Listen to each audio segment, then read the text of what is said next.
তো আমি এখন আছি ঢাকাতে এবং এই জায়গাটা তো আপনারা সবাই চিনেন এবং এই সেই জায়গা যেখানে পাথর দিয়ে সোহাগ ভাইকে নিহত করা হয়েছে এবং এই সেই জায়গা যেখান দিয়ে সারা বাংলাদেশে ফল সরবরাহ করা হয়। তো চলেন কথা না বাড়িয়ে আজকের ভিডিওটা শুরু করা যাক। আসসালামু আলাইকুম সবাইকে। তো কেমন আছেন সবাই? আশা করি সবাই ভালো আছেন। So welcome back to my new video. তো আজকে আমরা যাচ্ছি ঢাকাতে।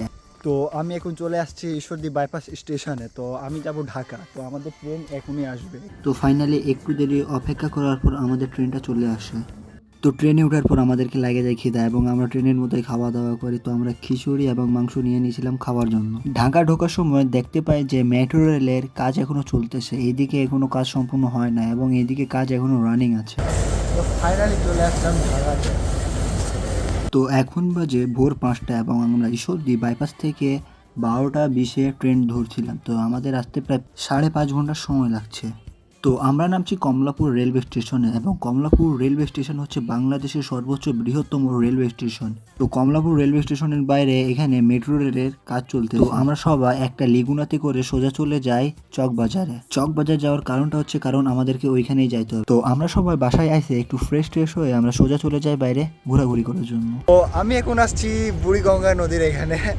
তো আমরা সবাই বাসা থেকে বের হয়ে সোজা চলে আসি বুড়িগঙ্গা নদীর এখানে এবং আমরা এখানে আসি প্রায় সকাল 8টার দিকে এবং আমরা এখানে এসে একটু ঘোরাঘুরি করি এবং এইখানকার জায়গাটা ছিল খুবই সুন্দর, বাট এইখানকার পানি একটু নোংরা আছে। তো এইখান থেকে আমরা বের হয়ে একটু সাইডে গেলে দেখতে পাই যে এখানে অনেক দোকানপাট আছে এবং এখানে ফলমূলের দোকান লাগা আছে এবং এইখান থেকে ফল প্রায় বাংলাদেশে সরবরাহ করা হয়। তো এইখানে যতগুলো ট্রাক দেখতে পাচ্ছেন এই সব ট্রাক ভর্তি ফলমূল আছে এবং এইখানে এই সব ফলগুলা অপশনে তোলা হচ্ছে, যে যত টাকা দিয়ে নিতে পারে ওই ফলগুলা তাদের।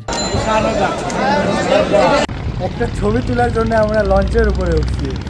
তো নদীর ধারে লঞ্চ ছিল, তো আমরা সবাই এখানে ফটোশুটের জন্য চলে আসলাম। এখানে জায়গাটা ভালো ছিল, সেই জন্য আমাকে বলো চল আমরা যাই এখানে কয়েকটা ফটোশুট করি এবং এখান থেকে দেখতে পাই যে অনেক দূরে চাচা নোংরা পানিতে গোসল করতে এবং এই যে এটা হচ্ছে লঞ্চ যার উপরে আমরা উঠছি ছবি তোলার জন্য। তো নদীর ধারে ঘোরাঘুরি করে আমরা বের হয়ে চলে আসি চকবাজার এবং এটা হচ্ছে চকবাজার শাহজামে মসজিদ, যা দেখতে খুবই সুন্দর ছিল। তো এইখান থেকে ঘোরাঘুরি শেষ করে আমরা সোজা চলে যাই মিটফোর্ডে এবং এই সেই জায়গা যেখানে পাথর দিয়ে সোহাগ ভাইকে কিভাবে আঘাত করা হয় আপনারা তো সবাই ভিডিওটা দেখছেন। এই যে একদম ঠিক এই জায়গাটাতে সোহাগ ভাইকে কিভাবে পাথর দিয়ে আঘাত করা হয় আপনারা তো দেখছেনই। তো আমরা সবাই এদিক থেকে ঘোরাঘুরি শেষ করে সোজা চলে যাই ডাক্তারের দোকানে ওষুধ নেওয়ার জন্য।